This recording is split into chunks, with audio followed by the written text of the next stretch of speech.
अरगुननि ऐं मुग़लनि जे जेको सियासी दौर जो सियासी पस मंज़र आहे, इन में इहो आहे त शाह बेग अरगुन सिंध ते कारा करे समन जे आख़िरी हुकुमरान ॼाम फेरोज़ खे शिकस्त ॾिनी ऐं सिंध जो हुकुमरान बणियो। शाह बेग अरगुन पहिरियों हुकुमरान हो, धारियो हुकुमरान। कुझु वक़्त खां बाद पोइ उहा हुकूमत अरगुननि जे अमीरनि यानी तुर्खाननि जे हथ में आई ऐं तुर्खाननि खां पोइ सिंध जूं वाॻूं वरी मुग़लनि जे हथ में आयूं। अरगुन ऐं तुर्खान मुग़ल इहे जेके बि आहिनि, अरगुन तुर्खान मुग़ल, इहे धारिया कंधार ऐं काबुल मां ईंदा हुआ, जन सिंध ते हमिलो कयो। उन्हनि सिंध ऐं सिंध वासियुनि सां जेके ज़ुल्म कया, उहे तारीख़ में उन्हनि जी गवाही आहे। एॾो ज़ुल्म थियो जो सिंध जो इल्मु ऐं अदब तबाह थी वियो।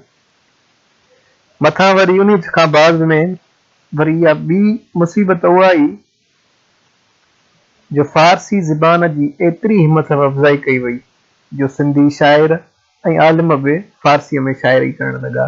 हिन में हिकिड़ो मुहावरो अचे थो त फ़ारसी त घोड़े चारसी, मतिलबु तंहिं ज़माने में ईअं मतिलबु मुहावरो आहे, इन जो ईअं मक़सदु आहे त जेकॾहिं तव्हां फ़ारसी सिखियल हो त घोड़े ते बि चढ़ी सघो था, न त तव्हांजी एतिरी अहमियत न आहे जो तव्हां घोड़े जी सवारी करे सघो। फ़ारसी मतिलबु वॾो इल्मु पढ़ियल लिखियल सम्झियो वेंदो तंहिं दौर में फ़ारसी ॻाल्हाइण वारो, ऐं सिंध ऐं सिंधी ज़बान खे निंढण बि करे छॾिया उन ज़माने में। धारियनि जे ज़ुल्म ऐं बर्बरियत जिते रत जा दरिया वहाया ऐं सिंधियुनि जे वसीलनि जी फुरगलट कई त उते सिंधी शाइरनि फ़ारसीअ में शाइरी करे सिंध खे सिंधीअ खां यतीमी बनाइण में का कसर न छॾी। कुझु अहिड़ा शाइर हुआ उन दौर जा जेके ख़ासि करे हूंदा तंहिं दौर में, पर हिननि में उन्हनि जो अहिड़ो को ज़िक्र न आहे, मे बि कंहिं ॿिए किताबनि में हुजे। हा, कंहिं ज़माने जी दस्तबर्द खां तमामु घटि बची हुई। जेके मतिलबु कुझु जेके सिंधी शाइर आहे जेके मतिलबु सिंधी शाइरी कयाऊं ऐं ज़माने जी दस्तबर्द खां तमामु घटि बची सघी, तंहिं हूंदे बि कुझु शाइरनि जो जेको शहर एतिरो त पुरसोज़, कुझु शाइर अहिड़ा हुआ जन मतिलबु इन ज़माने में इन दौर में पोइ बि उन बावजूद बि हिकु मतिलबु बग़ावत करे हिकिड़ी त उन हुकुमरानीअ सां उन हुकुमरान सां बग़ावत करे पंहिंजी निज ॿोली सिंधीअ में शाइरी कयऊं। उन्हनि जो शहर एतिरो त पुरसोज़ ऐं पुरअसर हो जो उन्हनि मतिलबु अवाम जी मतिलबु अवामी शाइरी चइबी आहे, छो जो अवाम सिंधी तंहिं दौर में शाइर जेके बचा जेकी थोरी घणी शाइरी कनि था, ज़ाहिरी आहे घणो माण्हू तबिको हेठियों तबिको हूंदो आहे जिन खे फ़ारसी जी ख़बर न हुजे, तंहिंजे करे उहा शाइरी बि अवाम जे दिलनि में घर करे वई। छो जो हर को जीअं चाहींदो आहे त धारे खां पाण जी हुकुमरानी भली आहे कहिड़ी बि हुजे, धारे जी हुकुमरानी त केरु बि पसंदि न आहे कंदो। हा, ऐं कुझु मतिलबु जेका शाइरी जन मतिलबु कई उन्हनि जी दिलि अवाम जी दिलि में रहिजी वई, जेका अॻिते हली कंहिं सूरत खतीअ में आई, उन्हनि बुज़ुर्गनि जो वरी अॻिते हली हवालु ॾिजे थो।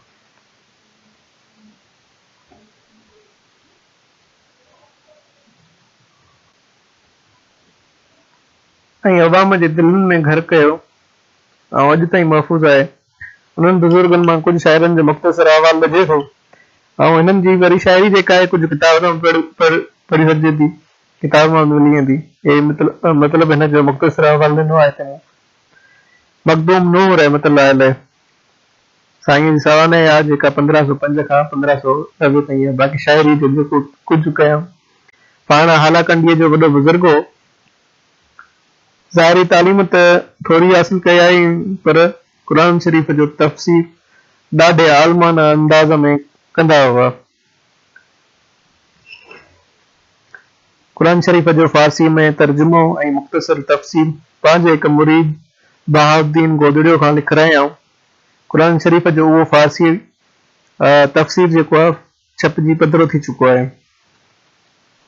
मखदूम साहब जा सिर्फ़ चंद बेत मिलिया आहिनि जेके तसव्वुफ़ जे रमज़नि सां टिमटार आहिनि। तंहिंमें हिकिड़ो इहो आहे ऐं ॿिया बि अथसि ॿ टे।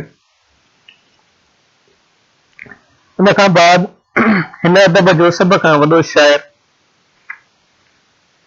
शाह करीम दुलवी वारो, जेको भिटाई सरकार जो ॾाॾो हुयो, पाण 1537 ईस्वी में ॼावा। संदन वालिद जो नालो लाल मोहम्मद हो। पाण सिर्फ़ क़ुरान शरीफ़ जा 2 सिपारा पढ़ियाऊं। क़दीम दौर जो सभ खां वॾो शाइर मञियो वञे थो, ख़ासि करे अरगुननि जे दौर जो। पाण सिंधी अदब जो शाह करीम खे चासर ऐं सिंधी अदब जो वाहू तारो जा लक़ब ॾिना विया आहिनि, जेके मतिलबु सिंधी अदब जे हिसाब सां मिलिया उन्हनि खे। साईं जा 94 बेत जेके डॉक्टर नबी बख्श जे मुताबिक़ मिलिया आहिनि, ऐं संदन जेको किताब हो बयानुल आरिफ़ीन फी तंबीहुल गाफ़िलीन, संदसि शाइरी जेका आहे ख़ासि करे घणो करे सिंधी निज आहे। ख़ासि करे मतिलबु निज सिंधी साईं जी सॼी शाइरी आहे। पाण जा मतिलबु उहे अॻिते हली हिकिड़े साईं जो अलॻि वरी थींदो सॼो सेशन हिकिड़ी, उन्हीअ में वरी हिन जो सॼो अहवाल साईं जो पढ़ंदासीं। हे मुख़्तसर अहवाल अथनि सिर्फ़। बुज़ुर्ग शाइर आहे। पाण 88 वरियनि जी जमार में 1623 ईस्वी में हिन फ़ानी दुनिया मां लाॾाणो करे। इन खां बाद आहे शाह ख़ैरुद्दीन। ही बुज़ुर्ग बि असुल में बगदाद जो हो। संदन मतिलबु जेको उन्हनि जो औलाद पीर अब्दुल कादिर जंजी शाह जी औलाद मां हुया, जेको पाण सैरो सफ़र जे सिलसिले में सिंध आया अची अहला में अची मखदूम नूह जो मुरीद थियो। हिकु दफ़े पंहिंजे मुरीद खे सजदे में ॾिसी हेठियों बेत चयाऊं, न तूं काबो न तूं क़िबलो रही मंझि सजूद विसारे वजूद मिली साण दरिया खे। तंहिं ते संदसि मुरीद जवाबु ॾिनो, कोह कंदा क़िबलो जन सुञातो सुल्तान पिरी असीं पाण करियूं सजदो कंहिंखे। मतिलबु साईं जी मुख़्तसर शाइरी माना इन दौर में इहा ख़बर पइजी चुकी त पोइ बि धारियुनि जी हुकुमरानी ऐं धारियुनि जी बरबियत जे बावजूद बि कि जेके शाइर हुआ अवामी शाइर जा रूहानी शाइर पोइ बि सिंधी में शाइरी कयूं। इन खां बाद जरक्स फ़क़ीर। ही दरवेश मखदूम इलियास जो मुरीद हो। हिन जे ज़माने में सना साहितीअ जो हुकुमरान जाम अयो हो, जंहिंखे जाम हेमो बि सॾींदा। जरक्स फ़क़ीर जे मुर्शिदनि खे ॾाढो तंग कयो, जंहिं ते बदिलूं ॾियां। इहो थी वियो मथों पयसि बाज़ तहीं जो आवाज़ ॿीहर ॿुधो कोन को। मतिलबु हुनखे वियो मतिलबु जेको पखी थींदो आहे उन ते मथां अची बाज़ पियो, जंहिंजो मतिलबु अॼु ताईं वरी आवाज़ ॿीहर न ॿुधो वियो आहे। माना पारा था। इन खां बाद उस्मान एहसानी। ही बुज़ुर्ग बि बलोचिस्तान मां जे इलाइक़े भागनाड़े खां हिजरत करे सिंध में अची आबाद थियो। उन जे कलाम जो मजमूओ वतननामा जे नाले सां मिलियो, लेकिन उहो एतिरो त ॻरी चुको हो जो उन मां सिर्फ़ कुझु मख़सूस चंद बेत मिलिया। उस्मान एहसानी जी शाइरीअ में क़बर ऐं आख़िरत जे अज़ाब जे मौज़ू सरे फ़हरिस्त आहिनि।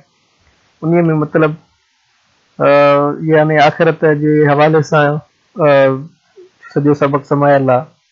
उन जो बि अहवाल मतिलबु कंहिं किताब में मिली वेंदो। उन खां बाद शाह लुत्फ़ुल्लाह क़ादरी। शाह लुत्फ़ुल्लाह क़ादरी जेको पंहिंजे दौर जो वॾो आलिम ऐं शाइर हो, तसव्वुफ़ ते बि किताब लिखियाऊं, तहफ़तुल सालिकीन ऐं मिनहाजुल मारूफ़, जंहिंजा बैत मतिलबु पाण सिंधीअ में काफ़ी शाइरी कयूं घणे क़दुरु, जंहिंजा बैत मतिलबु डॉक्टर नबी बख्श बलोच 356 बेतनि ते रिसालो मुरतब कयो। संदसि शाइरी जेका आहे उहो ख़ासि करे तसव्वुफ़ जो मौज़ू अथसि।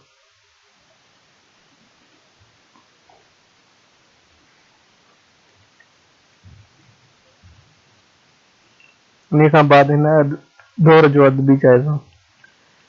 हिन दौर में फारसी ज़बान मतलब सरकारी ज़बान, दफ़्तरी ज़बान, इंतज़ामी, कारोबारी, ख़तो किताबत, तालीम, हर शइ मतलब फारसीअ जो हुयो। उन जे बावजूद बि फारसी जे एतिरे असर हुअण जे बावजूद बि केतिरनि ई सिंधी शाइरनि सिंधी ॿोलीअ में आला दर्जे जी शाइरी करे पंहिंजो तारीख़ी फ़र्ज़ अदा कयो।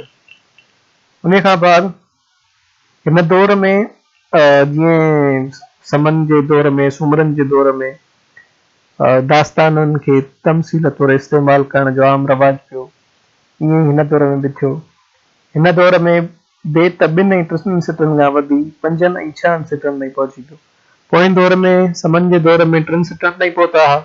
उन खां अॻु में दौर में सुमरन जे दौर में सिर्फ़ु 2 सिटनि जा बेत हूंदा हुआ, ऐं हिन में बेत 5 ऐं 6 सिटनि ताईं पहुची वियो, जेका हिकिड़ी नई जिदत आई अदब में। उन खां बाद महमूद अब्दुल मजीद साहब लिखे थो त उन्हनि ॾींहंनि में काफ़ी सिंधी शाइरी में मक़बूल आम सिंफ़ आई, मतिलबु काफ़ीअ जो त मतिलबु हिकिड़ो जेको वजूद आहे ख़ासि करे त के चवंदा आहिनि शाह अब्दुल लतीफ़ भिठाई रहमतुल्लाह अलैह को मतिलबु इन जो मौजूदु आहे, वाई जो मौजूदु आहे। त उन मुताबिक़ जंहिंखे शाइरी सिंधी शाइरी में मक़बूल आम सिंफ़ हुई, जंहिंखे सिंध जे हेठिएं हिसे में वाई चयो वेंदो हो।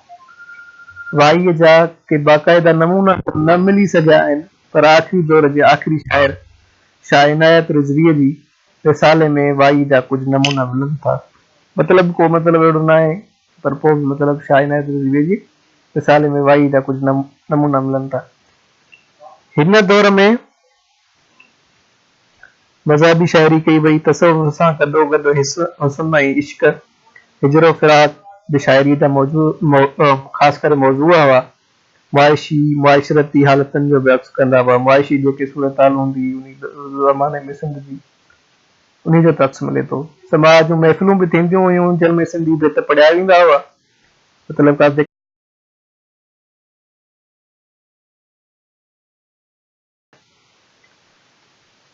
समाज जूं महफ़िलूं बि थींदियूं हुयूं, मतिलबु हुते मच कचहरी करे हुते बेतनि में मतिलबु बेत पढ़ंदा, लोक शाइरी हूंदी उन में, कंहिं मिसाल ॾींदा हुआ कंहिं शइ जा, के कहाणियूं ॿुधाईंदा हुआ उन्हनि बेतनि, के तसव्वुफ़ जे बारे में बि ॿुधाईंदा, के मज़हब जे बारे में बि ॿुधाईंदा, के इश्क हुस्न और इश्क पंहिंजे महबूब जे बारे में बेत पढ़ंदा। बेतनि में विराण ऐं तकरार जा उञाण बि मिलनि था।